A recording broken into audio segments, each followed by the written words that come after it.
Welcome to the Paranormal UK Network.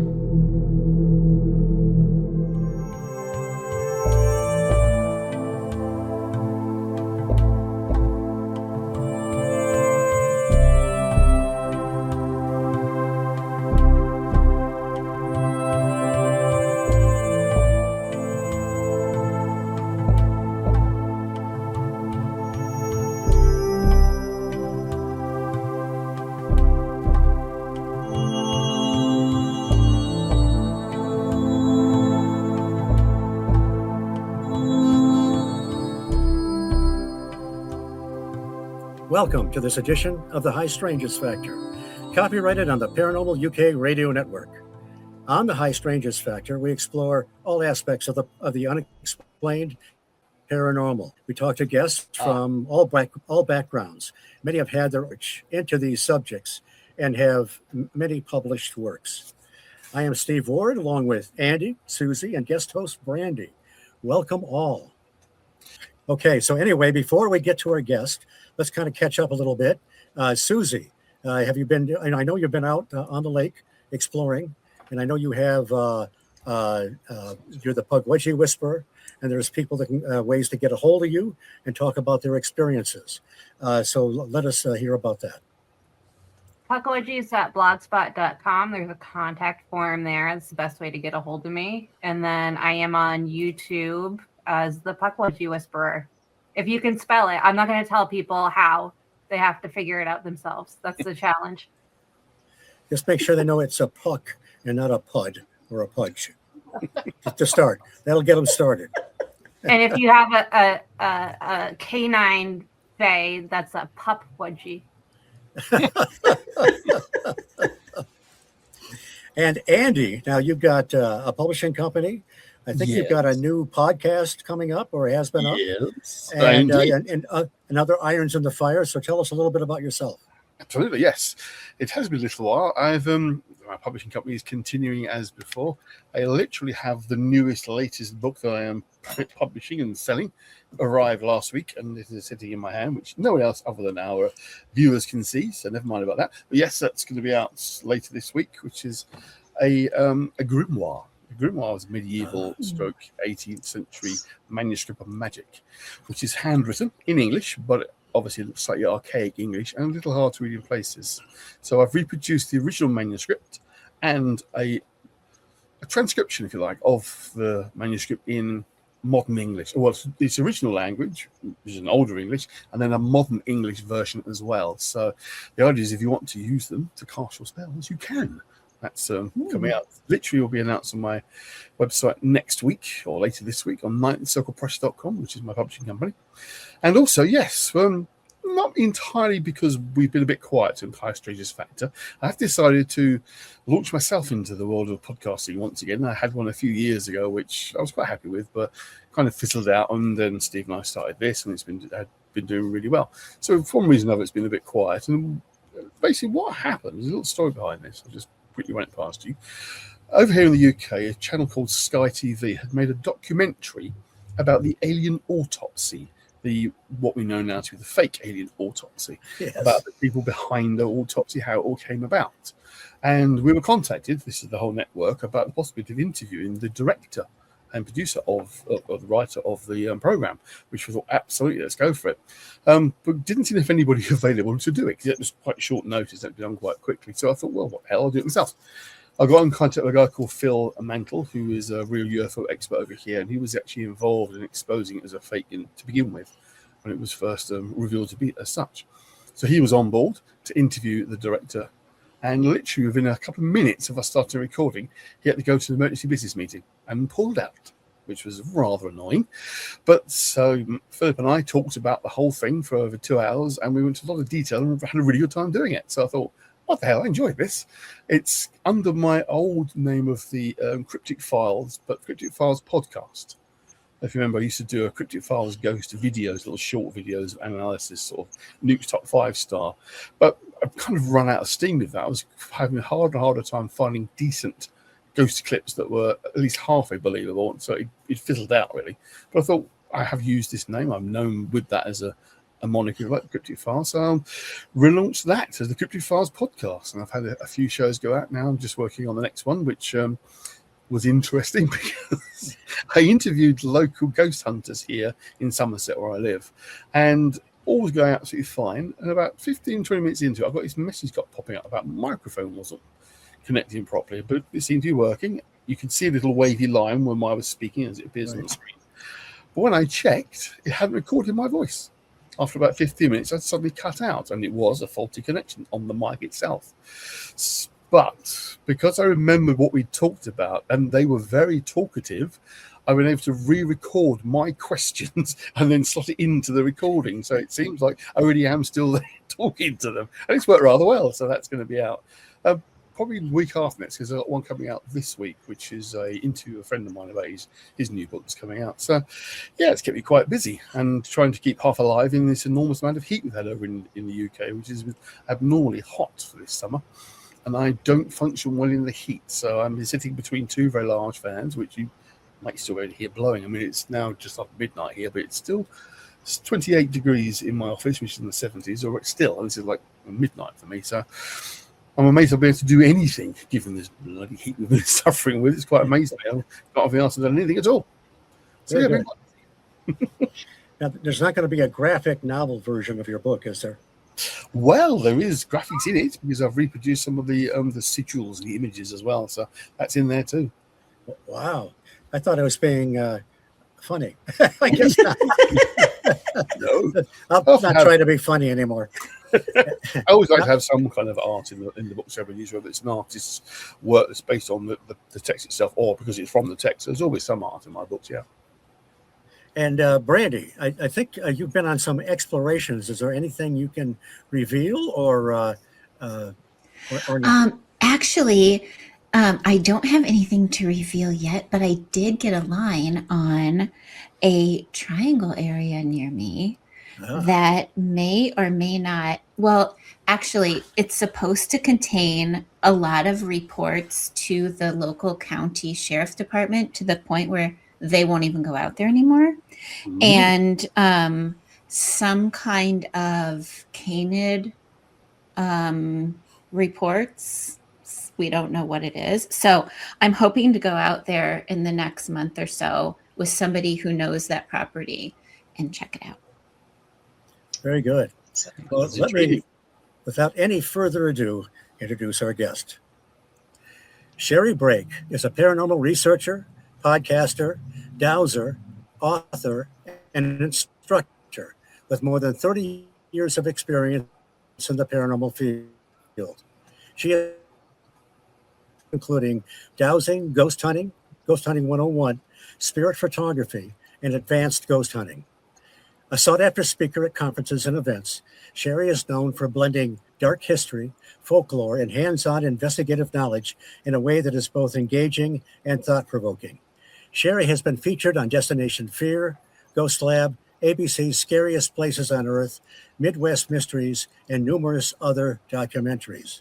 She has also worked behind the scenes as a researcher for several television series.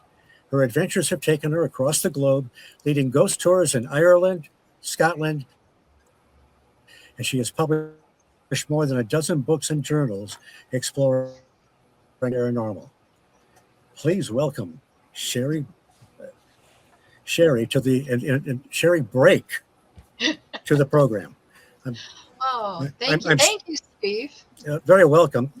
Little stutter there, but it's that senior moment. That's wonderful. It's a pleasure to be back with you guys again. I think this is my second time on High Strangeness Factor. It is. Yeah, at least. Thank you so much for having me back again. Well, one thing I think we should get off right out of the gate. You are going to be speaking at the upcoming Mothman Festival, September 19th, I believe. You'll be on the Saturday. I forget the actual time you'll be on, but I'm not sure. I want to say it's 2:00 in the afternoon, but this is either my 5th or my 6th time as a speaker. So I'm always honored and excited to be invited to speak. And this year's extra special for me because I was able to get my Point Pleasant book published in June, and it took a while to write it. I started back during COVID. You know, you always start projects when there's a world pandemic that keeps you at home, and I thought I would start 4 books at the same time because, you know, who was going to work for the next 5 years, right? Well, we came out of COVID and I still had 4 books that were not done. So I've been able to get 3 of those published so far. And Point Pleasant was truly a labor of love. Absolutely. So before we dive heavily into the Point Pleasant book, and I should mention that I know you're on the edge of excitement to know that I will be the gentleman introducing you at the Mothman Festival. Yes. I am just sitting beside myself with excitement now. I know it. You can see you're speechless. Okay. But anyway, let's talk a little bit about some of the other books you have published in the past, the different subjects you've talked about. Sure. My first book was pretty much Ohio specific. It was on haunted Stark County, which is where Canton, Massillon, Canal Fulton is located at. And I was asked to do that book by the History Press, which is now Arcadia, one and the same, sort of. And the second book was The Haunted History of the Ohio State Reformatory. And then after that, I moved to West Virginia, and my book started concentrating on places like the West Virginia Penitentiary, which I wrote 2 books on, and Trans-Allegheny Lunatic Asylum, which happens to be the best-selling book that I've written. And I don't know if you know much about Trans-Allegheny Lunatic Asylum, but it is the largest building in America, largest stone-cut building in America, the second largest stone-cut building in the world behind the Kremlin. And boy, it has a lot of history, a lot of paranormal activity, a lot of sad stories as well. And it's just a very intriguing place to visit. If you ever get a chance to go to Trans-Allegheny, I highly suggest even just doing a daytime tour there. It's an amazing building. Have you ever been to Waverly Hills Sanatorium? Yes, I have rented Waverly Hills Sanatorium out, I believe 6 times overnight from my tour company, and which is great because, you know, when you rent a building out like Waverly Hills or the Ohio State Reformatory or Trans-Allegheny, I get there extra early and I get to explore the building all by myself, which is an amazing thing to be able to do before my groups come in. And Waverly Hills is an amazing place. I would love to write a book on Waverly because I don't really think they've had much done in the way of good books that blend the history with the hauntings. I was there one night. I don't do much ghost hunting, and nothing much really happened. I felt like something brushed the top of my head when I was standing in one of the rooms there, the morgue, and but it could have been a bug. I don't know. Yeah. Now, Rosemary wasn't there, but one time, Rosemary Ellen Guiley, a great researcher that we lost a few years ago, she said she was standing there with somebody, and I forget who it was, but he said, "Rosemary, do you see what I see?" And she said, "Yeah, I think it's a gray." She was seeing something like a gray in a haunted sanatorium. Have you ever come across anything stranger than normal? Yeah. Not in my own, I've not seen a gray there, of course, but the shadow people are kind of famously tied to Waverly Hills Sanatorium. And of course, you're looking at a place that was built as a tuberculosis sanatorium high on a hill in Louisville, Kentucky. And when you're driving up that driveway and you see that building, all 5 levels of it, hundreds of patient rooms. I mean, you can almost just feel the energy from the driveway alone. The very first time I was at Waverly Hills, I went there as a guest on my own to just explore and kind of see how they ran things. And I knew a little bit about the history of it. This is probably back in 2005, 2004. So I knew a little bit of the history about it. There hadn't really been too many paranormal television shows that had filmed there yet. So it wasn't ruined. Haha. Yeah. But I was on the 4th floor and I sat down. There was a group of us that just sat down at the end of one long hallway. This hallway must have been about 200 or 300 feet long. And off of this long hallway were patient rooms, probably about 100 patient rooms on that floor. And I remember it was a full moon night because the light was shining in from the moon and it was just dimly lighting that hallway. And as we sat there and I was talking to these other people that I had just met, one guy said, "Hey, look." And of course, we all looked down the hallway and you could see these 5 foot, 6 foot tall shadows. There were 3 or 4 of them and they were leaning out of the doorway and then they would pop back into the room. And I mean, we were sitting there, we're blinking, we're shining our flashlight, we're yelling, "Is there anybody there?" And then you would see these silhouettes, these shadows that would peer back at you, and then they would slip back inside their room. And it was the strangest thing. So I went downstairs and I talked to Tina Mattingly, who at the time was running the tours there, her and her husband. And I said, "I saw the strangest thing," and I described, and she goes, "Oh yeah. Yeah." She said, this is interesting. Let me tell you this. She said, back when there were so many people dying, and sometimes there would be several an hour that would be passing away, the orderlies would take the gurneys and they would roll them down the hallway to gather the bodies of those that had died. The other patients knew that they were not to leave their room, but they were curious about who had just passed away. So they would lean out of the room and look down the hallway, and then they would go back in. And that pretty much sealed the deal for me because that explained exactly what I saw. Definitely. We have an old sanatorium here in Connecticut also. It's been on some ghost shows as well, but it's not quite as well known as Waverly. But we used to break in high school. But one of my first paranormal experiences was seeing shadows there too, just kind of out of the corner of your eye, darting in and out too. So that's a strange similarity. Yeah. I love Waverly, and it was just so amazing. I mean, because that imagery, that was exactly what I was seeing, was somebody poking their head out and then going back into the room. And it's this very cool building, very sad building. Very sad building. Yeah. A lot of dark history there. You've done besides that. Oh, go ahead, Andy.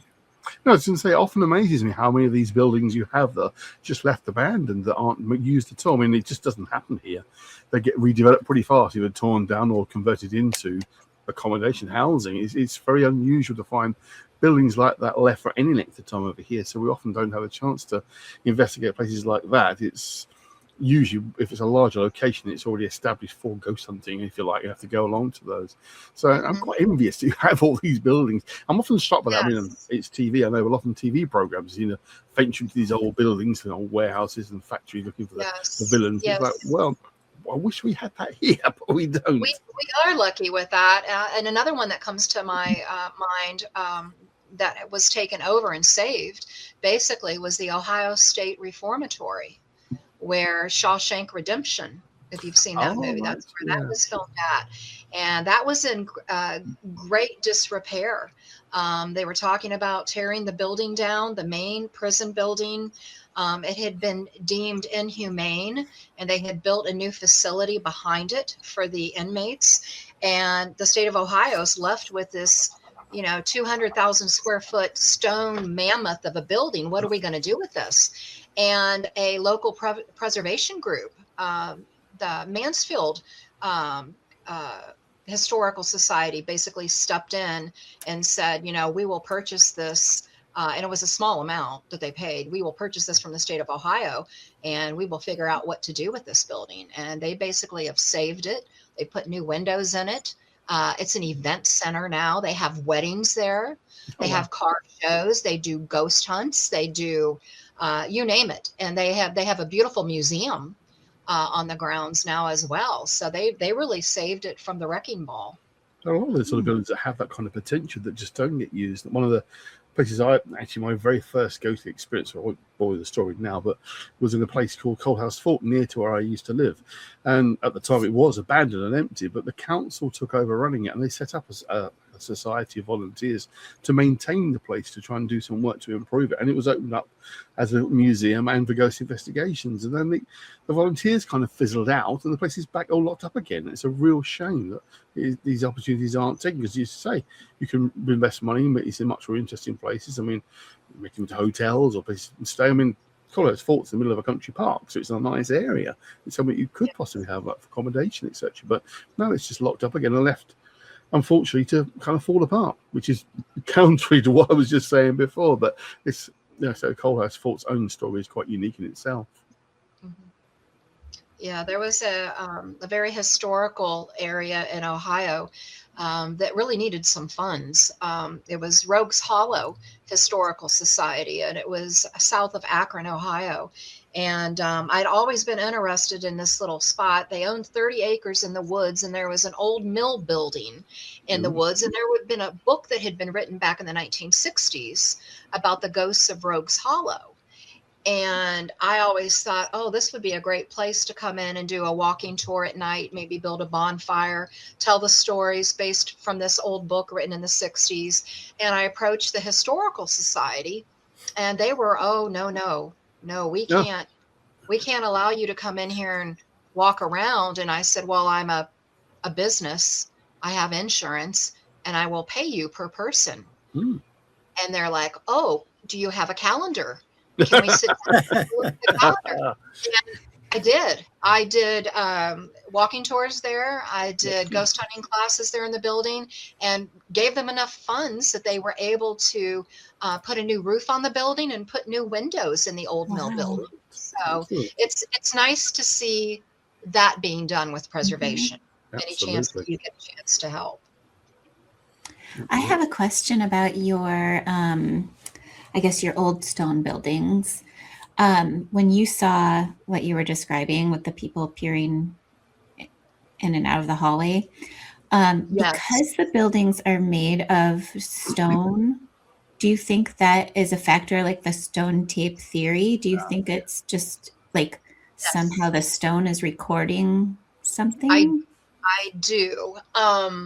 And I happen to be married to a mining engineer who has a geology background. So this has been something that we've talked about, and something that I've shared with instructing my paranormal classes is, we use crystals. Crystals have been used forever. They've been used in watches, clocks.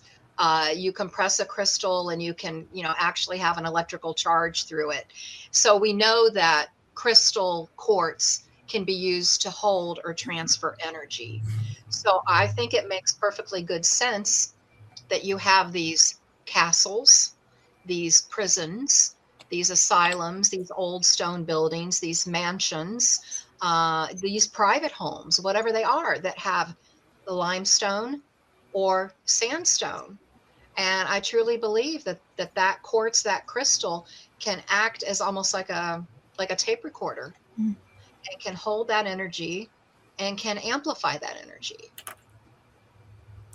Interesting. I was having a conversation with a friend of mine recently about what happens when the building is no longer present, but the ghosts of the building are still seen, are still visible. The reason I mentioned it, I recently went to one of my favorite locations in the country, the UK, a place called Woodchester Mansion. First time I've been there in nearly 20 years. It was quite amazing. It was much quieter than I was used to, but it was still active. But again, a lot of what you've experienced there isn't from Woodchester itself, because the building was never finished, the Victorian building. What people experienced come from Spring House, which stood on the site before it was demolished to build Woodchester Mansion. And I wonder sometimes if it's like the energy itself, used to say, held in the crystal, but the energy itself can also stay in the environment on its own. So you get that strange effect where you're literally seeing ghosts of the previous building. I mean, a good example of that with Woodchester is that a white lady is often seen on the staircase at Woodchester, but seems to be floating away from the stairs. But when they look at the plans for Spring House, that's where Spring House's staircase was, slightly above and slightly to one side of Woodchester. Wow. So she's on that staircase. So it's Yes, like the yes. energy is in place, the building Yes. is gone, another one's in there, but it can also have that same connection to the Yes. quartz that could be in the stonework. I mean, it's the name of the quartz stone now, but it is I agree with you. I agree with you. And I think of, some of these old Hollywood movies that we've seen where the ghost, walks through the wall. Mhm. You see them go down the hallway and they just disappear through the wall. And I'm thinking in my mind, they're walking on their plane of existence. Yes, yeah. So in the past, that hallway continued. Maybe there was a door there with the white lady. She's going down that original staircase. I remember an investigation I did many years ago in an old bar in this old tavern. And the bartenders confided in me. They said, we're seeing some really weird things at night. We see these men that are walking on their knees. Yeah. And I'm like, what, you mean like a little person?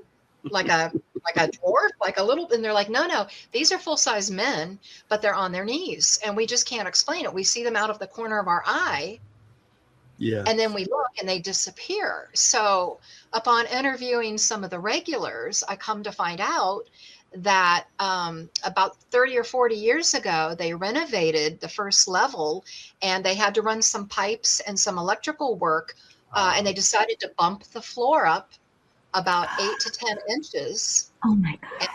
run all their utilities and then put the new floor on. So basically what the ladies at the bar were seeing is somebody walk across their plane from the past. That reminds me of one of the most famous hauntings over here at York, the building actually in York. It was near the Minster, which is the York big cathedral there. It's where they were basically working on the cellar of what's called basically a chapter house.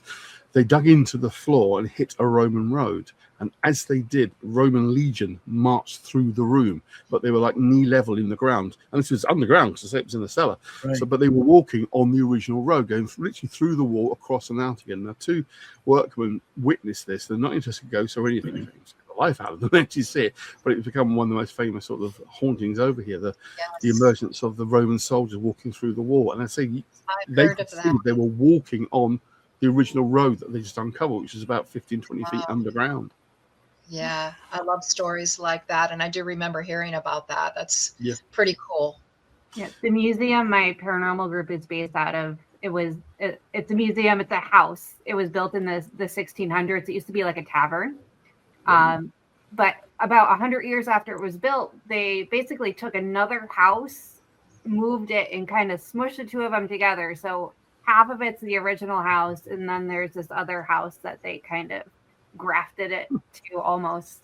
And the original family, those spirits, you only get contact with in the original part of the house. Oh, interesting. Yeah.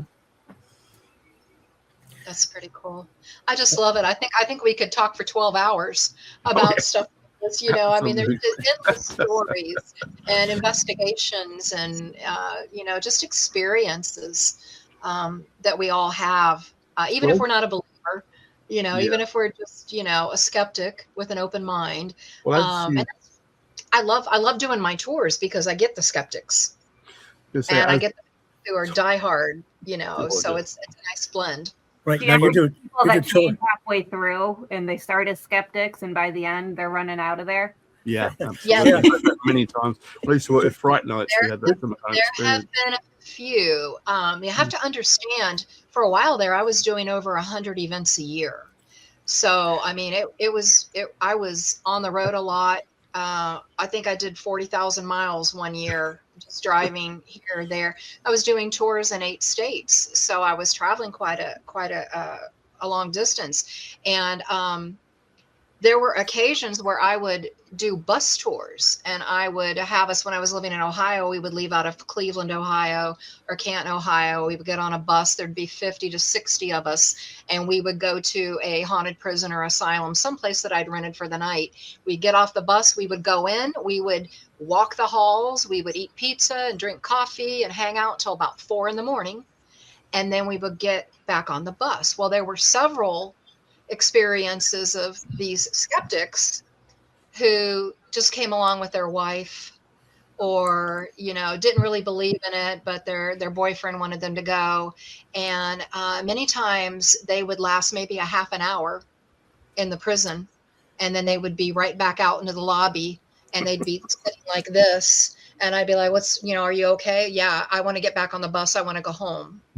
Oh my And gosh. I'm like, well, we can't leave, till 4 p.m. And they're like, you let me out of this building right now. And So- it turns out, they're either sensitive and they didn't know it until they're put into a place like that, where there's a lot of executions that took place, or a lot of people that have passed. And it's a wake up call for some people that are empaths, because they're pretty much trapped. You can't leave. I mean, you can get back on the bus, but the bus isn't going to take you home quite yet. You got to look out the window at that prison that you just came out of. And that we've had some bus drivers who had experiences waiting for us to come back from our tour, and just as white-faced as they could be, because they didn't believe in any of that. And yet, as they were sitting there waiting for us to do our little walk around tour, they heard their voice, they heard their name whispered in their ear, or they saw something walk down the hallway, and they just can't wait to get out of that building. Now, did any of them say, "Dude, run"? Yeah. That would have been me. Yeah, well, we're professionals on TV, right? One of the funniest occasions we had that kind of thing happen on one of our events. Again, it's people just to mention. We had a couple of Royal Marines squaddies with us. It was their girlfriends wanted to do the ghost tour and spend the night in the building. And they're big, tough guys, they don't care. They're not frightened or anything. Blah, blah, blah. We were in one of the rooms, and what we used to do was like a walk around with the medium, which on that occasion was me, saying what I was picking up in the room. And this was in a little chapel there. And somewhere in the building, a door banged. It was just the wind. It was nothing special. We know it was a bit windy outside. All we heard in the semi-dot was quite a high-pitched scream and then slam into a wall. We thought, oh my God, some woman's run up. He's one of the Marines. It scared him so much. He's a Royal Marine, a big tough guy. He turned and ran into the wall. It was like, that was the last person who would imagine he'd be spooked at all. But that's says by a door banging. But yeah, you can be quite surprising who gets spooked by these sort of things. Now, you've also had tours in Point Pleasant as well. Yes, I actually have one coming up August the 14th. I'll be doing a walking tour there. And my very first tour that I did was in the early 2000s in Point Pleasant. I had a few bus trips that I did out of Ohio. I would load up all these Ohio people and bring them to Point Pleasant and share with them everything from, the hauntings at the Low Hotel, which is the hotel that we would stay at. Right. And we'd go up to the TNT area, and we'd go, in the igloos at night. And I'd take them down to Two-Indiway Park and tell them about Chief Cornstalk and Mad Ann Bailey and all the frontier history and the 1774 Battle of Point Pleasant. And of course, we talk about Mothman and UFOs and Men in Black, the Silver Bridge collapse. There's so much to talk about in that town. And Mothman is just, I was going to say the tip of the wing, but Mothman's just the tip of the iceberg with Point Pleasant, because it truly is layer upon layer upon layer of history, river folklore, river monsters, the battle, the steamboat era, the prostitution along the riverfront back in the day, just That was my favorite chapter. No, it was a friend of mine. It was a friend of mine. You look so young, Steve. But seriously, I really enjoyed your book. We have to talk. What at first First of all, well, first I'll tell you why. Because when I'm at the stat, I know the weird history very well, but the American history I don't know as well, and the history of Point Pleasant. And your book is full of it. And now I can sound like I know the whole spectrum now. I don't have to make up stuff anymore, you know? There you go. But what There you led you? I know you've loved Point Pleasant for a long time. What kind of led you to sit down and write the book? Well, I knew, starting my tour company now 26 years ago, I knew to keep a lot of paper files. I kept, every investigation, every interview, people on the street in Point Pleasant that I would talk to, business owners, and a lot of people have passed on now, and I'm so thankful that I kept our interviews. I felt like when you say Point Pleasant, the first thing you go to is it's either the bridge or a Mothman for most Right. people. And I felt like that town, that little point, had so much more to share with people. Going back to the ancient tribes, the mound builders, that's where basically I started with. I started with before the rivers had names. And then I just wanted to go into the folklore, the sense of place where two rivers meet, the energy that is there, the convergence, the confluence, the feelings that people got for many, many years of meeting at someplace special like that, and then having the battle happen, and having these famous figures in American history walk that very ground. Simon Girty, Simon Kenton, Daniel Boone, Mary Draper Ingalls, Chief Cornstalk, General Andrew Lewis, Charles Lewis's brother that was killed during the battle, George Rogers Clark, these famous people that fought and bled and left their imprint on that spot of land long before we heard the rustle of Mothman's wings, long before the bridge collapse, long before any of the real high strangeness that we know about, the UFOs, the men in black, long before the movie, long before the murals and the statues, there was this spot of land. And there was George Washington standing there saying, "This is a pleasant point." And, pretty much sure that's how, Point Pleasant got its name, but it's the fabric. It's the fabric of that area. And I believe that just those layers of all that history, that bloodshed, the river history, the river monster stories, Oh yeah. all of everything is just a paranormal sandwich. And that's why I wanted to write the book. And, when I was writing this book, it didn't really start out to be, 400 pages. I thought, oh, I'll stop around 200. And I just kept going and going. And then to make matters even more interesting for me is I've always written poetry. And some of my books, like my prison books, I'll have maybe just a verse of a poem from a prison, whatever that I wrote, and I'll stick it in the chapter. But with Point Pleasant, these poems became very lengthy. And then as I would stand there next to Chief Cornstalk's grave, I would start hearing words. I would hear native flute. I would think I heard drumming. And there's a couple times I even looked around thinking maybe there were some reenactors here because I'm starting to hear stuff. This is trippy. And alcohol was not involved at the time. And I would take notes, and I started to hear these melodies. And that's how the 9 poems that I wrote that are in the book became 9 songs. I found some wonderful vocalists sing. I wrote the music, and with their help, just kind of brought it to fruition. And I feel really blessed that not only do I have a book, but people can go to Spotify or YouTube or wherever and listen to the music and the songs. I cried with some of this stuff that I wrote, and it takes a lot to make me cry. But I did. And I just felt like there was other energies at work. And so that is pretty much why I wanted to write the book. and it just flowed.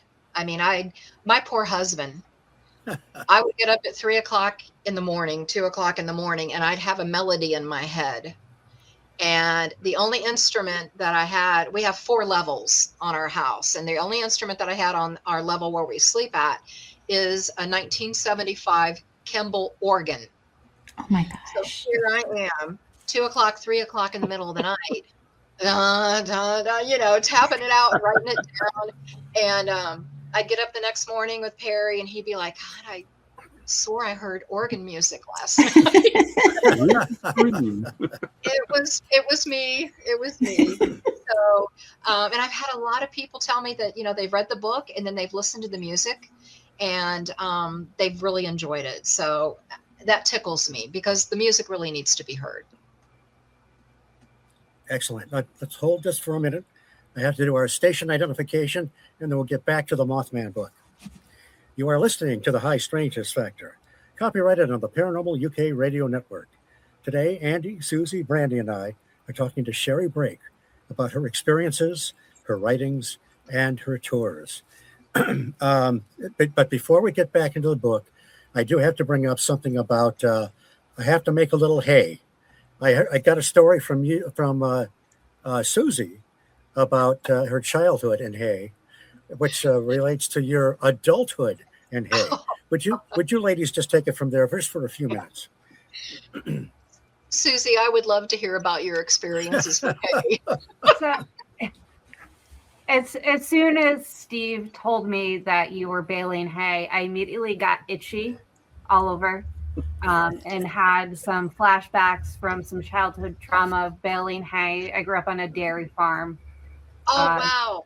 Yeah, so a couple times a year, and throwing hay in the barn was all of our least favorite things to do. Yes. We did 86 bales yesterday, and thank God we have a forklift, so we're able to put the bales, stack them up so high, and then take that forklift up, and then somebody hops up there and just stacks it. But we're all sore. We're not as young as we used to be. Mm-hmm. The closest I ever came to that was working in a pet store. They used to compress these shredded paper into like bales of hay for pets and so forth. And this weakling had to load them in station wagons and pickup trucks. So those were heavy suckers. Not bona fide hay, but about as close as you can get without being hay, I guess. But you'd never survive on a farm.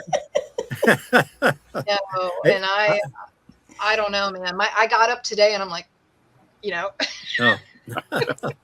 Well, I didn't get itchy, that's for sure. So that was a plus. So anyway, back to the book. There is so much in the book. I was kind of reviewing the titles of some of the chapters. The snake oil salesman that would come through, and you mentioned the monster. There's a chapter called "Monsters in the Current," because there's wherever people are, they see some kind of a water creature or sea serpent or something, and that's all part of the folklore of the Ohio Valley. It is, and the agua is probably the most famous water monster that we have with the Ohio River. And I thought it was interesting that it's also featured in Fallout 76. Oh, I didn't know that. Yeah. So there's a little bit of trivia for you. So there's an agua looking creature that is in there, and it might even be called the agua. I've never played the game, but I know that there's some short YouTube videos on it and stuff like that. So I can confirm it is in it. Yes, okay. I have played it. Okay. Well, I happen to kind of live in the center of all that craziness of Fallout 76 because I live in Summersville, West Virginia.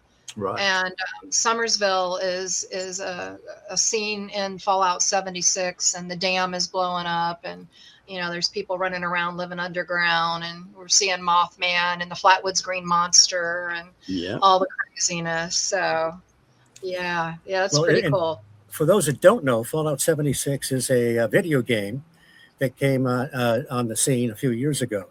And it includes, like Sherri was saying, some locations in West Virginia, I think even the Mothman Museum is in it. and several of the creatures that are supposedly in West Virginia are there. And what they do is, one of the things is that I think it's to gain favor or pay homage to the Mothman. They leave cans of beans. They actually physically leave cans of beans at the Mothman statue. Now they're not. It's kind of tapered off a bit, but Brittany, a young lady that works there, would gather them up and take them to Goodwill or to a food place or whatever.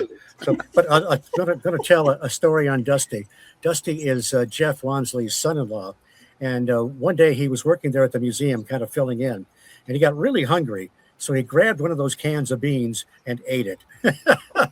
He said it was pretty good. So it went to good use. Oh my goodness. Yeah, there tends to be a lot of unusual offerings at the foot of Mothman. Yes. Some I don't really approve of, because I don't know. It's almost like, I don't want to say it's defacing, but when people pour fluids or ice cream and leave a candy bar that melts, I mean, somebody's got to clean that up or eat it. Well, at least they should alert me ahead of time, so I can take care of it. And we won't talk about the shiny hiney, but there's a lot of stuff that goes on back there too. There is. That's a whole different show. It is a different show. Kind of show, I think. But it is funny when you're at the Mothman Festival. Not only do people line up in the front to get their picture taken, there's a line just as long in the back, because his backside is as popular as his front side. Who would have thought? But anyway, one of the people you mentioned in your book, don't make this is a hell of a segue. But anyway, Okay. Mary Draper Ingalls is someone. Yes. I think you found very inspiring. Mary Draper Ingalls, and I did write a song. As a matter of fact, hers was the very first poem that turned into a song for me.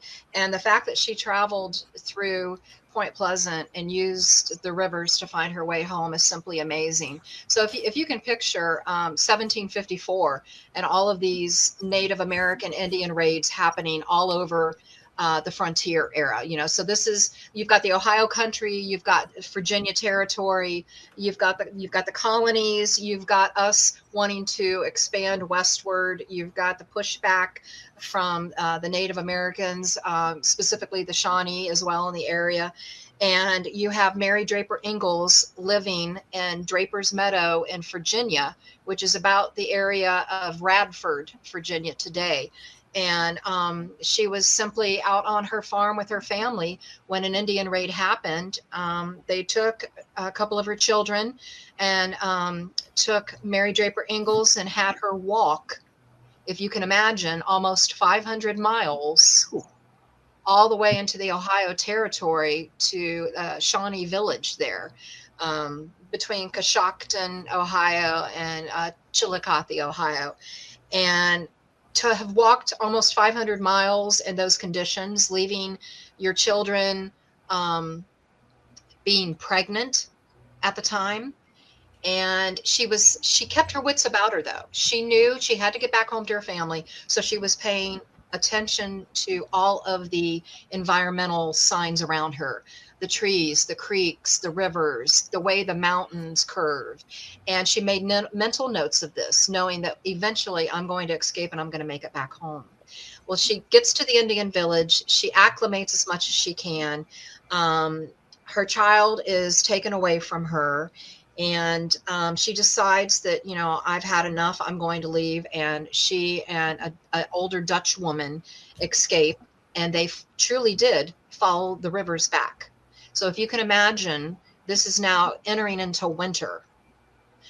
She has no type of cape or coat. She just has her deerskin that she has on. She has no footwear, either does the Dutch woman. The waters are freezing cold. The mountains are standing so tall around you. The wind is whipping around you. You have no food. You're eating bugs. You're eating moss, whatever you can find. And just the struggles that Mary and the Dutch woman had to endure to make it all the way back home and to survive from that. And You know, to know that she walked there. She followed the Ohio. She turned at the Kanawha River, and she made her way on up to the New River, and on continuing on up into Virginia, and to stand there and you know, right where she made that decision, you know, this is the way that's going to carry me home. This is the way that I need to go back to get back to my family. And women like that, I mean, that's what built this country. You hear so much about the founding fathers, but it was women like Mary Draper Ingalls, women like Mad Ann Bailey, who were just as much a part of the building of this nation. And of course, Mad Ann Bailey has her own statue in Point Pleasant. Bob Roach is the man that created the Mothman statue back in 2003. And John Keel was there at the Mothman Festival to see the unveiling. I've seen, film of that. That's very cool. But if you go through the flood wall, opposite where the Mothman statue is, and go left. Now, of course, on the flood wall, Sherri, as you know, there's all kinds of battle scenes of what happened then. But there are also several other statues. One is Chief Cornstalk. One is a general whose name I never remember. And Colonel Andrew Lewis. Thank you. And then, if you get further down, there's Mad Ann Bailey. You've got to tell us about Mad Ann Bailey. Well, Mad Ann Bailey, boy, what a fireball of a character she was. So she came from Liverpool. So she was from England. And one of her earliest memories, she wrote later in life, was that she had seen someone executed. And that really stuck with her, as a small child, being about 5 years old and watching the execution of a human in front of her. I'm sure that just, that's a core memory of your childhood right there. But she decided that she wanted to come to America. So she put herself into indentured servitude and came to Virginia and basically worked as house staff until she had secured her freedom. She met a guy, they fell in love. He was unfortunately killed at the Battle of Point Pleasant. So after his killing there at the Battle of Point Pleasant in 1774, she pretty much went mental. Grief, hatred, revenge a little bit, I'm sure. And she became this creature who would dress in men's clothing, who would ride her steed, with her hair flying behind her. She'd have her gun at her side. She'd have her Bowie knife. And the Indians greatly feared Ann Bailey. So that's where the Mad Ann Bailey came from, is they didn't want to have anything to do with this white woman who could ride a horse as well as any man. She could cuss, she could fight, she could shoot. And she did do some heroic deeds during those early years of the American Revolution. I mean, she once rode 100 miles behind enemy lines to get gunpowder and bring it back. And there was not one single man who would offer his services to do that. So she was the one that said, I will do that. And she did it. And she basically saved the day. So she ended up passing away in her sleep. And she was actually spending the night with her 2 grandchildren. And I remember reading the story about them laying in front of the fireplace, and they woke up and their grandmother had passed. And she was buried in Ohio, and then she was eventually moved to Point Pleasant. And her statue does stand there along the Ohio River. And on her grave, when you look at her headstone, her monument there, they have an etching of what she allegedly looked like back then. And she does have a fierce profile. I will say that about Ann. Tell us about, so much has been said about Chief Cornstalk and this stuff about a curse that he cursed the land, and that's where all the paranormal stuff came from. Tell us the truth about Chief Cornstalk. Yeah. So, and of course, Chief Cornstalk survives the Battle of 1774. That was between, the Native Indian forces and the Virginia militia. So this was a battle of sorts. Many people believe it was the first battle of the American Revolution that was fought there, October 10th, 1774 in Point Pleasant. And he survived that. But in 1777, he did not make it out of that year. And that year became known as the Year of the Bloody Sevens, because there were so many Indian raids that took place that year. There was so much violence between the settlers and the Indians back and forth. There were good players and there were bad players on both sides. Chief Cornstalk came to Fort Randolph there at Point Pleasant under a white flag of truce. He came with his son and a couple of other men from the tribe. And unfortunately, at the time that he was there at the fort, there were some men that had been found that had been murdered near the fort. And of course, Chief Cornstalk and his group were blamed for that murder. And there was no trial. There was no talking about, did you do this? Did you not do this? It was simply several of the militiamen that rushed into the cabin and at point blank range killed Chief Cornstalk and his son and the other two Indians that were there. Now, it's said, allegedly, that with his dying breath that he cursed the land, that he cursed the area that is now known as Point Pleasant. And there are some people that believe that the curse is the reason why we have all of these floods, that we've had economic, downturn, that we've had the Mothman, that we've had the collapse of the Silver Bridge. And I think it's whatever you want to read into it. I don't feel that the land is cursed. I think if you look for something to be cursed, that you almost bring that onto yourself. It's like believing that somebody can put the evil eye on you. If you believe that somebody can project an evil eye onto you, I think you almost invite that energy to happen. And So I have to say that Susie has run into several, in quotes, paranormal investigators that have blamed Native American curses on the stuff that happens in a particular area. And I'm happy to say she may be as feisty as Ann Bailey because she has taken them to task. She doesn't ride a steed, I don't think, with a rifle at the side. But wait, hang on, because I'm learning how to do archery on horseback right now. Of I take course it you back. are. With steed, but I like this, Susan. I like that. I like that energy. You go, you warrior. You go. Yeah. So, I mean, I love to explore folklore because I am a folklorist. And I think with any folklore, there's a little thread of history or maybe a little bit of truth in there. But I really don't buy the whole, this land is cursed and doomed forever. I don't did think you know? so.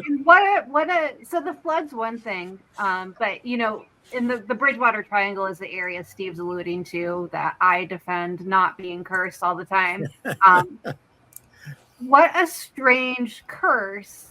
And it's a similar story. You murdered somebody, an old man in the Bridgewater Triangle's case.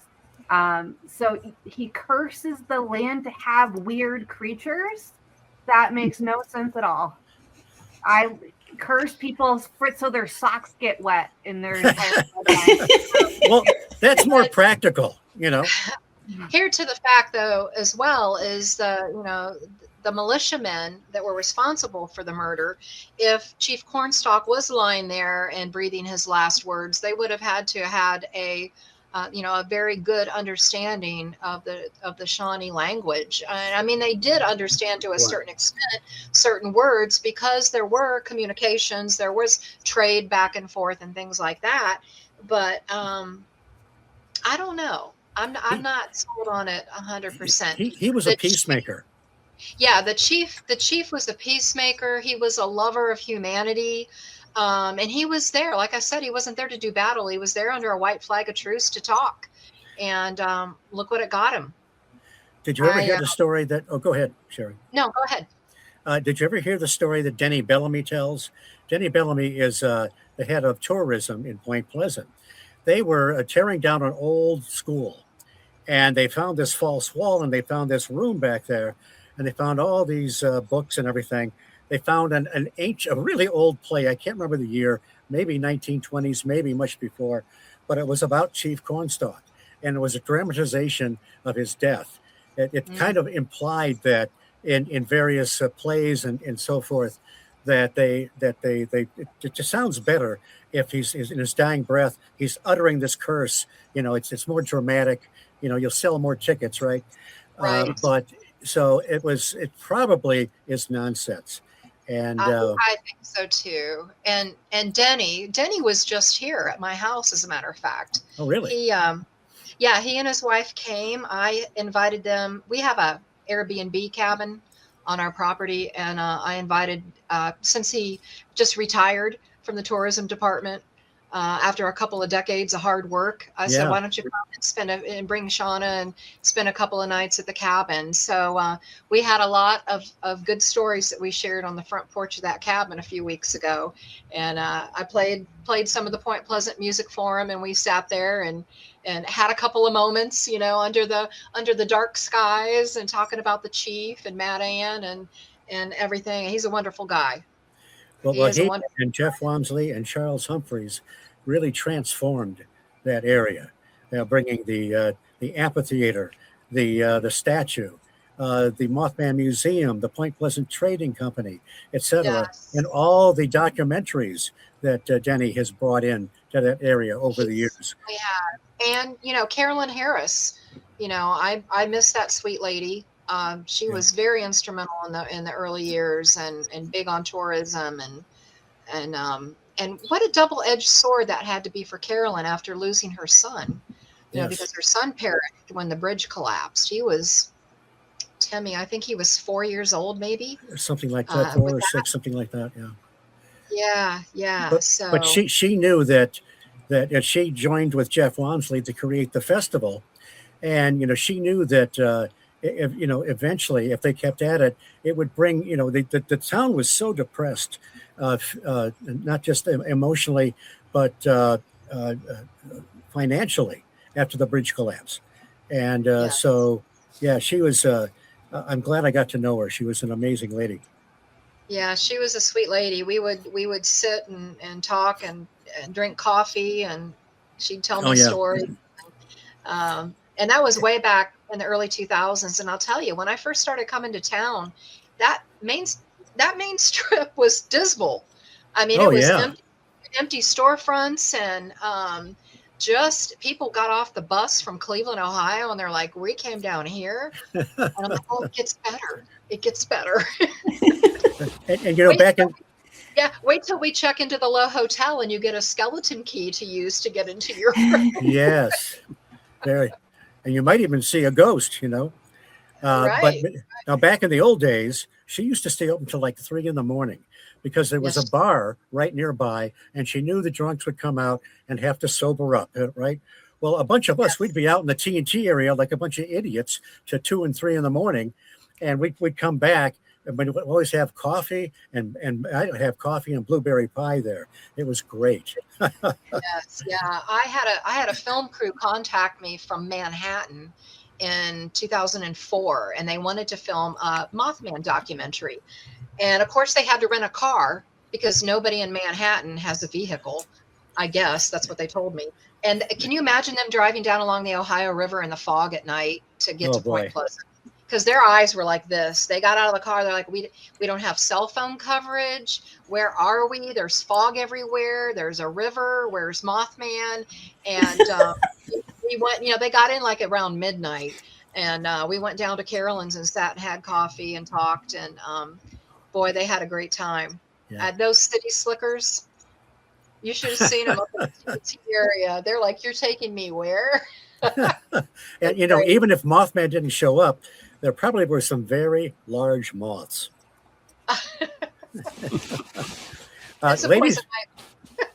Ladies and gentlemen, I'm sure you guys have some questions for Sherri. Just fire away. Well, I will ask what you mentioned that you covered the mound builders in the book. And I am curious what connection that might have to the area and the high strangeness. Okay, that's a good question. Thank you for asking that. So the Ohio River Valley was very well known for these mounds that were constructed, and these mounds were constructed over 2,000 years ago. Probably the largest one, I think, in the state of West Virginia is the Grave Creek Mound, which is in Moundsville, West Virginia, which is opposite the West Virginia Penitentiary. So the mound builders, when they would build these mounds, of course, these were mounds for ceremonial purposes. There have been excavations into some of the mounds that showed pottery and jewelry and bones and a great reverence for ceremony and for, celebrating the death and the ascension into the beyond. So the mounds were very important throughout the Ohio River Valley. And of course, with Point Pleasant, if you're not familiar with it, it's an Ohio River town. It's an Ohio River Valley town, even though it's in West Virginia. And I think the Maymore Mound is just a few miles away there. And I talk about that in the book. Unfortunately, it's on private property. So, you're not able to go there and explore it. If you're interested in the Adena tribe, though, I would strongly suggest that you go to the Grave Creek Mound Museum in Moundsville, West Virginia, because they have a lot of artifacts there. They also have some information on Point Pleasant as well. And I think, this is my opinion, but I believe, and I know a lot of other researchers believe as well, that the ancient people were more in tune with the energies.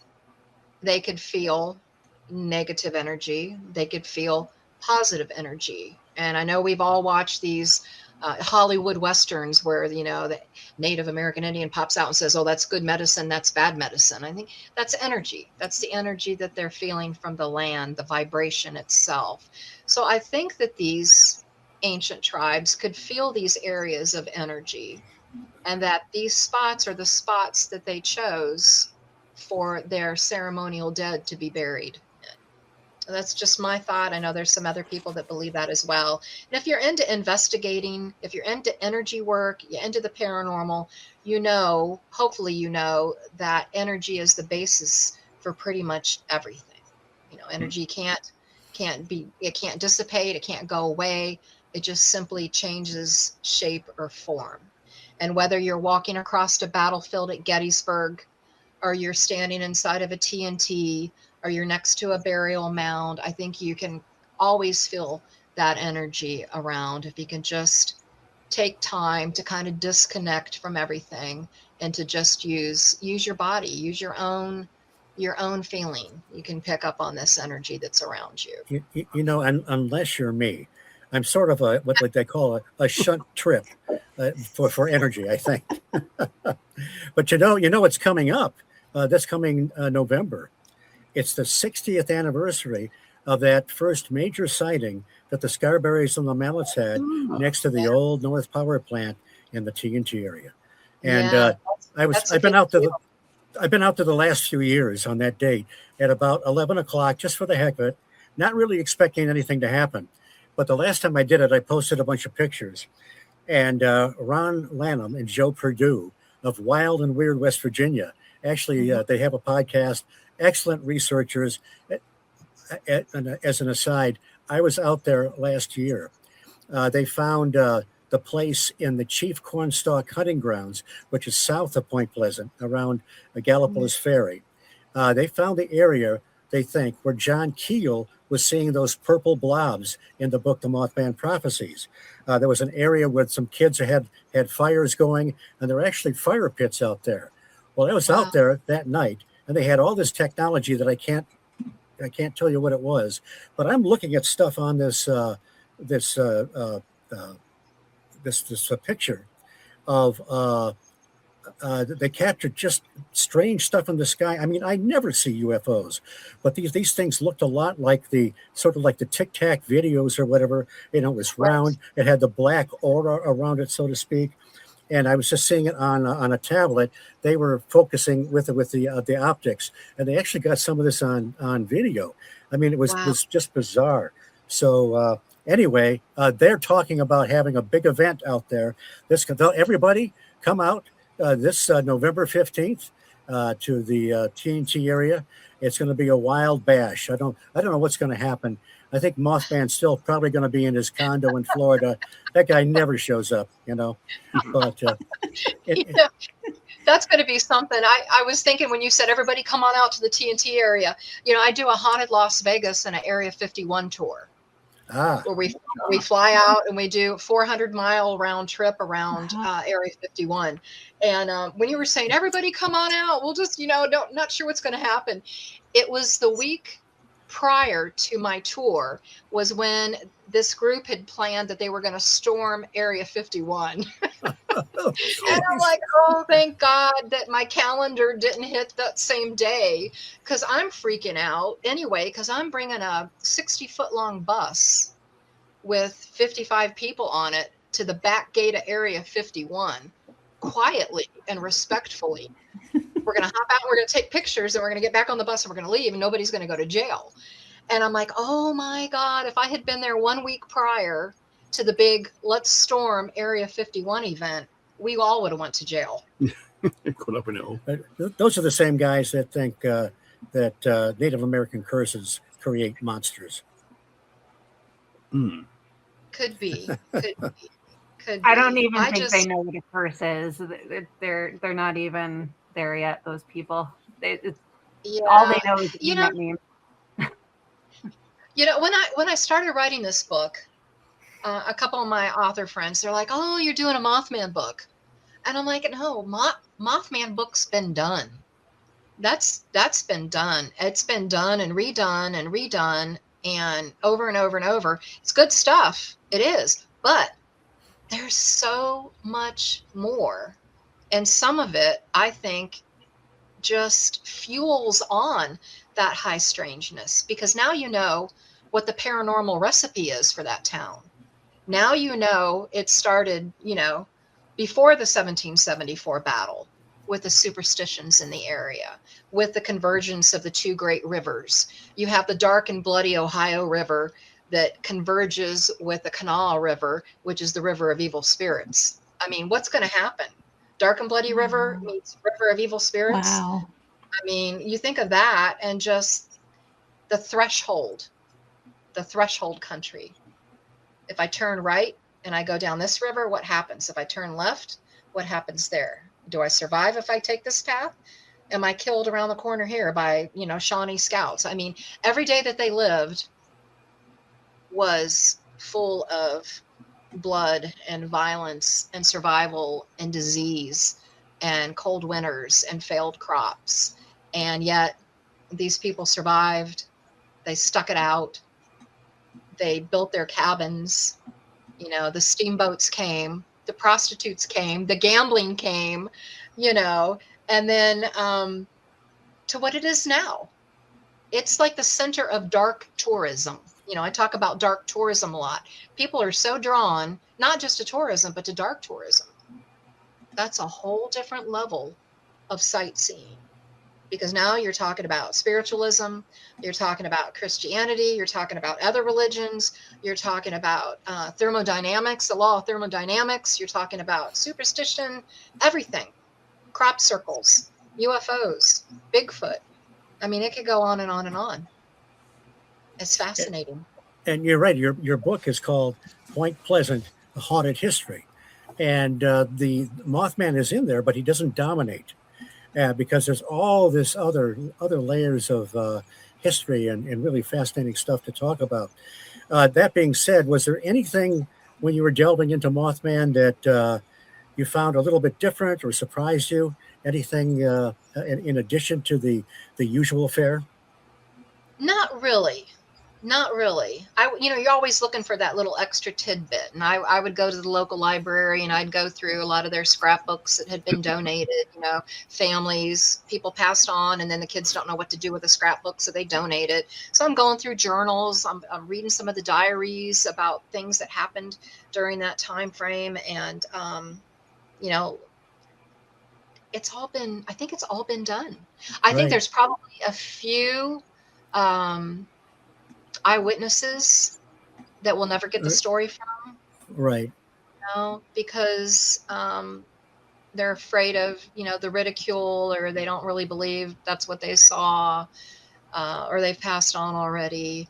So I think that's really the only way we're ever going to get anything new, a new scoop, is somebody else stepping forward and saying, hey, I did see something. Kind of like Linda Sigmund, she was a little late to the party with coming. I love Linda, with coming forward and saying, yeah, I saw something.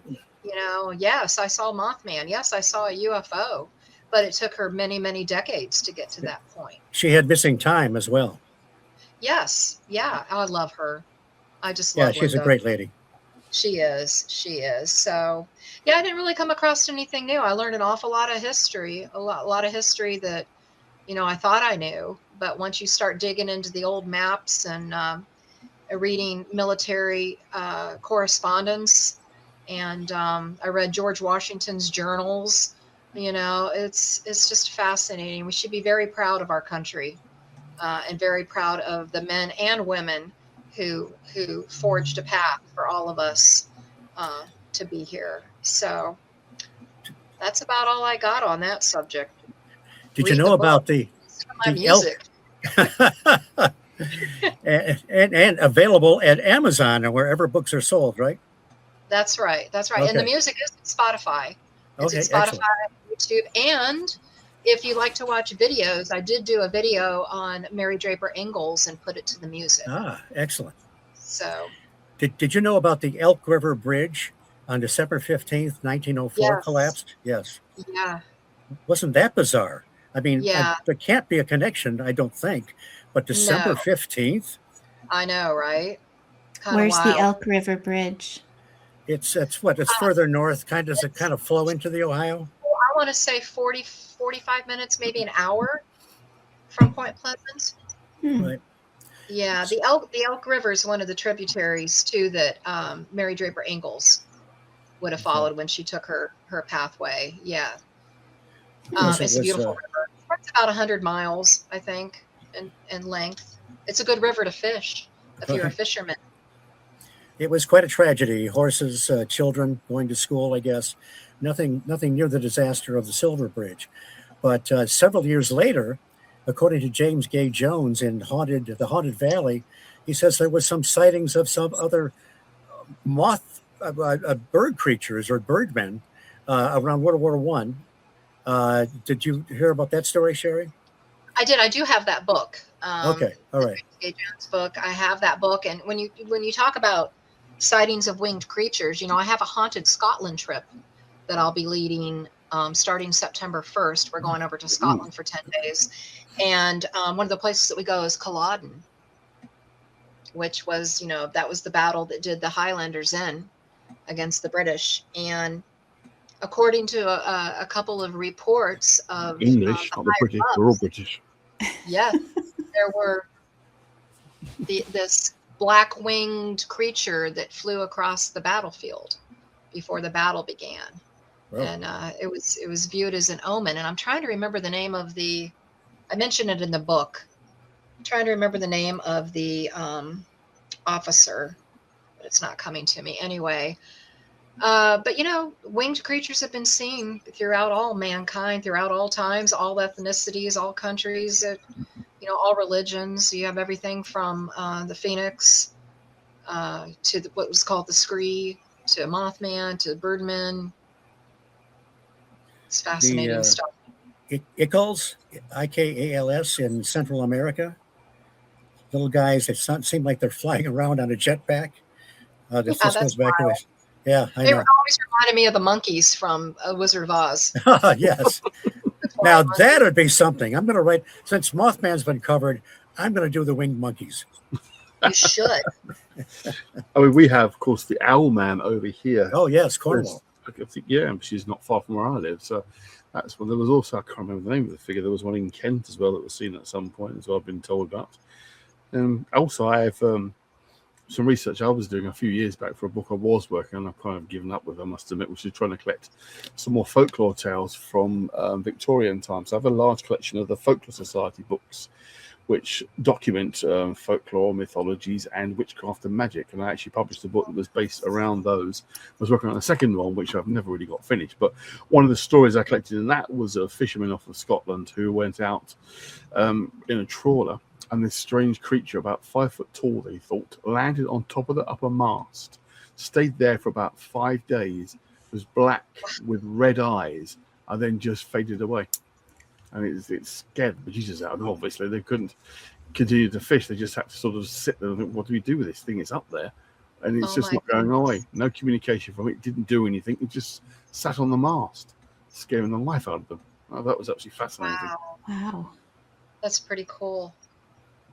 That's pretty cool. I love it. You know, I lived in Ohio and moved to West Virginia about 17 years ago, and I had no idea I was going to be immersed in like the land of the cryptids.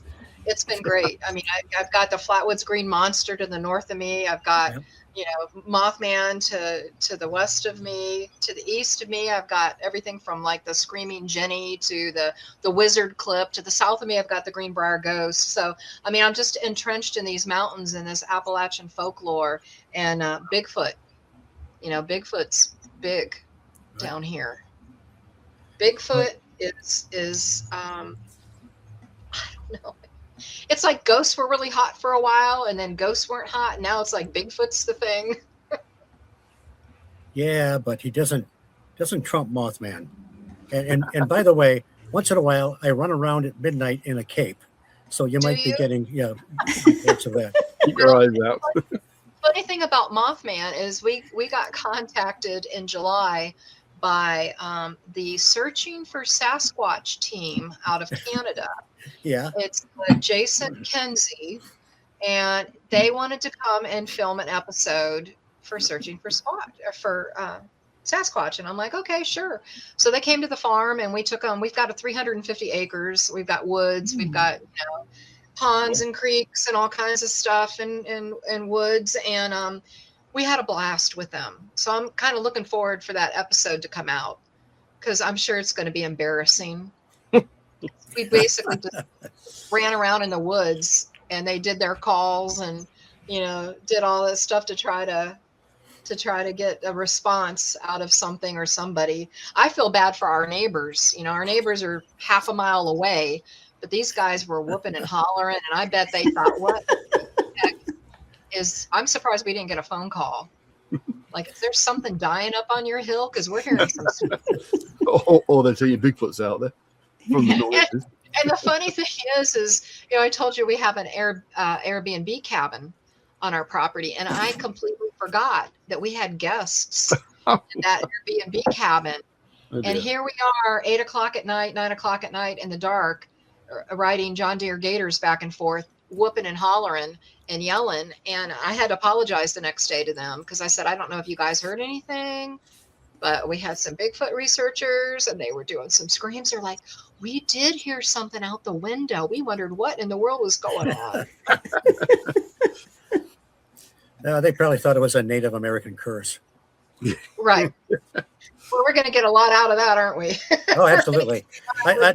I will run any joke into the ground. Now, before we wrap up, I have to ask you about dowsing, how you got involved in dowsing. You've got a book on dowsing, which I'm partway through. And it's a fascinating area. Thank you. Yes. So I learned dowsing back in my early 20s. Dowsing is basically the ability to seek or find something. It's spelled DOWSE. And I learned early on from a man in a cemetery who I observed rather cautiously, because I wasn't sure what he was doing. I pulled my car up, and he's standing out there with these rods, and he's walking around, and he's writing notes and throwing something on the ground and then using these rods again. And after a few minutes, I get out and I ask him, you know, what are you doing? And he explains to me that he had been hired by the cemetery to find all of the unmarked graves because they wanted to construct a new fence. And he said, some of these folks don't have graves, or the stones are broken, or they've fallen over. And I want to make sure I find everybody before we put the fence up. And I'm like, well, how's this working? And he was very patient with me and showed me how to use the L rods and how to determine the sex of a body, whether it is a female or a male. He showed me how to determine the age, the height of the body, the position that the body is buried in. And I spent a couple of hours there with him. And of course, this was in West Virginia, and we come to find out we're like fourth cousins, you know, after we started talking about everybody that we knew in the cemetery. Well, why are you here? Well, why are you here? You know, who's buried here that you know? But that's how I learned. And I became an avid dowser after that. I researched everything that I could find. I didn't even have a computer at the time because I think, you know, the internet was still a thing that was coming out. So I was trying to read up as much as I could, talk to some of the older folks, people that had water doused. I talked to a plumber that lived next door to me. He had a set of dowsing rods on his plumbing truck, and he used them to find water lines. And so I've done everything from dowsing for the graves of animals, determining the sex of a body that's buried out, you know, without a headstone. I found property lines. I found septic tanks. I found lost items, lost glasses, lost car keys. My husband hid 5 pounds of homemade fudge from me once because I was on a diet. So I found the fudge. So it has to do with your. For a moment, I thought you were going to say you found your husband on dowsing. No, but it's a fascinating thing. So I wrote a book about it, and I've been doing it for over 30 years. I absolutely loved it. Taught my kids how to do it. My sisters do it, and my kids will still call me. They'll be like, "Mom, I lost my cell phone," and I'm like, "Get your dowsing rods." They're like, "But you're so much better at it than I am." Did you do it? So, Have you ever done map dowsing? Yes, as a matter of fact, I'm currently working on something. I had a woman that emailed me a few weeks ago, and she said, "You've got to help me. I took your dowsing class in Illinois." And that was when I think I was at the Haunted America conference last year, and I did a dowsing class. And she said, "I took the class. I have lost my key fob to my car. It's the second one. It's $250 if I want to get a new one. Can you help me find it?" So she sent me a diagram of her house.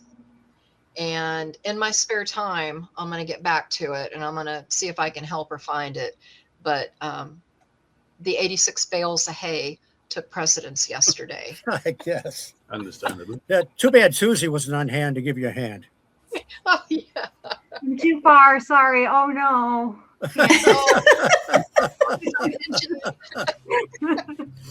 Well, Sherri, I mentioned to you in emails that about a dowser named T.C. Lethbridge, who did pendulum dowsing.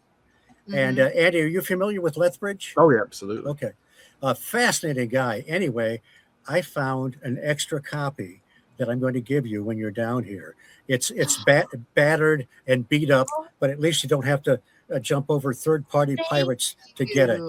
And you're under no obligation to read it, but if you do, I think you'll find it fascinating. Okay. I will. I appreciate that. I cover both pendulum dowsing and the use of regular L rods in the book, but I will value that. Thank you so much. I'd love to read it. Well, this I guy really just would. blew me away. He's just Yeah. he's very innovative. Mm-hmm. It's fascinating what you can use dowsing or pendulums for. Everything Right. from helping to choose supplements, checking your food. I know a veterinarian who uses a pendulum to help diagnose illness in animals. I knew a farmer that used it to douse above unborn animals to see if it was going to be a boy or a girl. I did try that at Tractor Supply. When I went to buy chickens one year, the guy, I'm sure he thought I was a mad woman, but I have these little miniature dowsing rods that fit in my purse. So I went down to Tractor Supply to buy chickens. And of course, I don't want any roosters. I just want females. I want hens. And I made this man sit and hold every single little 2-day-old hen or chicken in his hand while I sat there with the rods and asked, "Is this male or female?" Oh my Or is gosh. this How did the rods react for male and female? Well, there's a couple different ways it can react. If you're using 2 rods above it, just ask, "Is this a male?"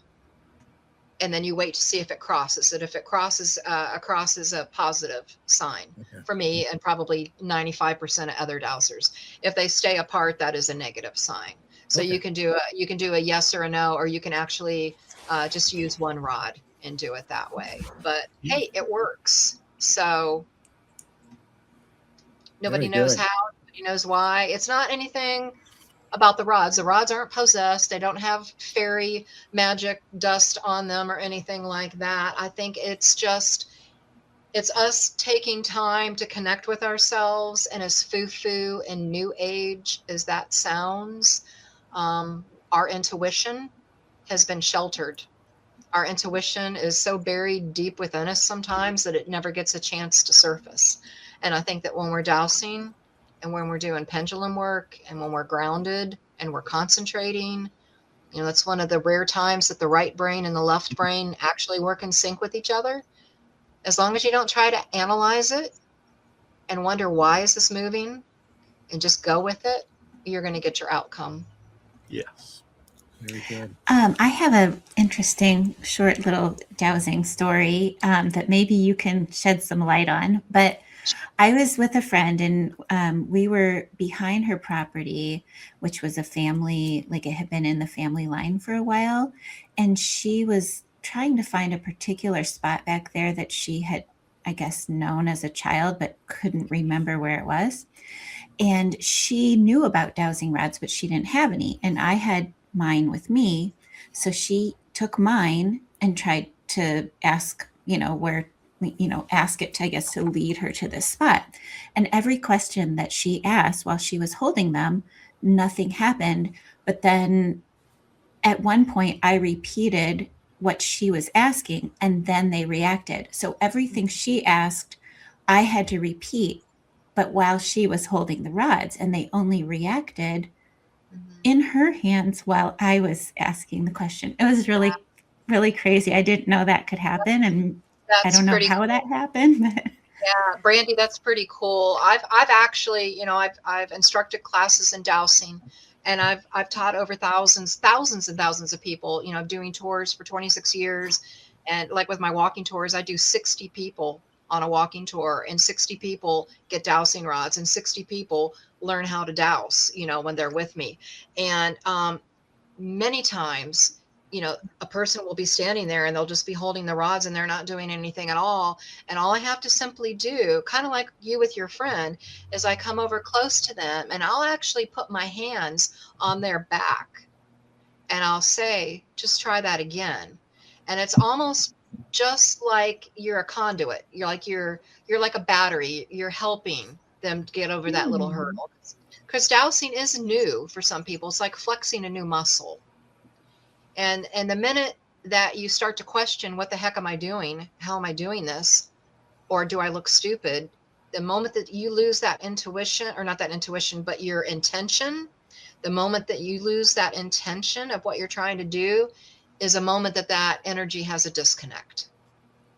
And possibly that's what was happening with your friend, is that she's just sitting there going, wow, what's going on? I want to do it, but how's this working? And in you reaffirming what she's trying to do, was able to get her over that hurdle. And me touching the back of someone who's trying to douse helps them as well. And about 80% of people have the ability to douse, either with pendulums or with the dowsing rod.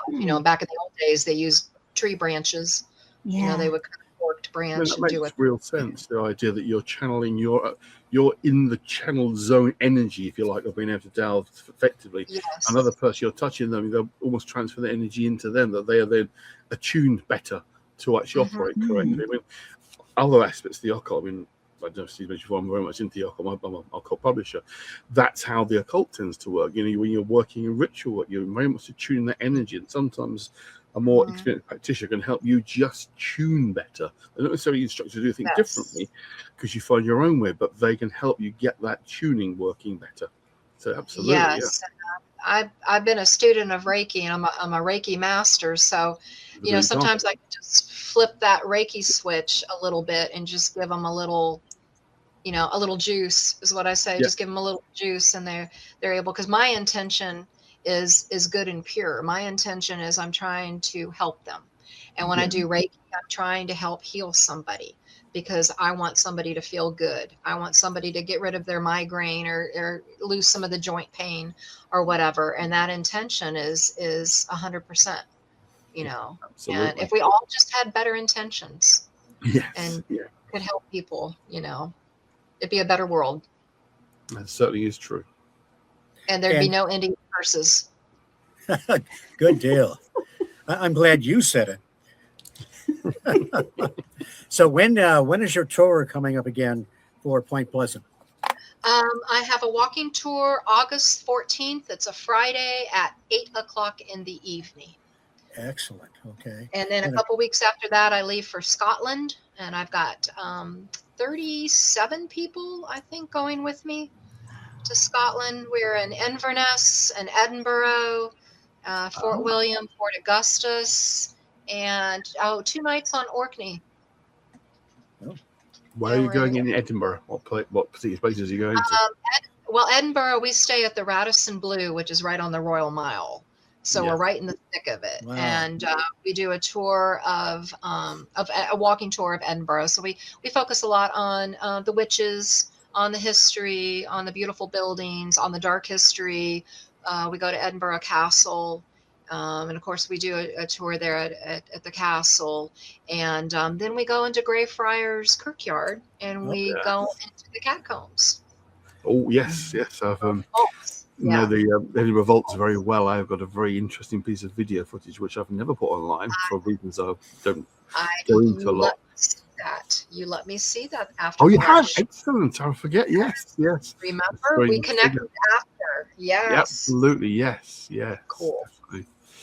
That's somewhere I'm hoping to get back to at some point in the future. The Edinburgh Vaults are fantastic. Of course, Mary Keane's Close as well as another interesting location in Scotland. Edinburgh is fantastic. It's somewhere I haven't been for quite a few years, but I want to get back to. So, yes. So, are all the people coming on your tour coming from the States, or have you got people from the Yes, UK? I have 6 people, or 6 states, I'm sorry. So I think we have like Illinois, Kentucky, West Virginia, Ohio, Missouri. I think most of the group is out of Ohio. There's somebody coming from Florida as well too. So it's a nice bunch. Probably from about age 30 on up to about 65. So it's a nice group, active group, because they want to hear it all. They want to see it all. They want to touch it all. They want to feel it all. You know, they want to do the walking tours. They want to hug the standing stones. You know, they want to go to Culloden and explore, and Clavacairn, and we got some really cool surprises planned for everybody. I always hand out pendulums when we're by some standing stones, and then show everybody how to use them over there. And I just love Scotland. I'd move there in a heartbeat. I visited several relatives in Scotland in 1973, and it was a blast. I even bought a Scottish cap on the main drag there on Princess Street. So, do you still have it? I do. It doesn't fit very Will you well. wear it for me when I see you next time? My head got bigger. I'm thinking the cap shrunk. Not due to intellect. I think the hat did shrink. That's it.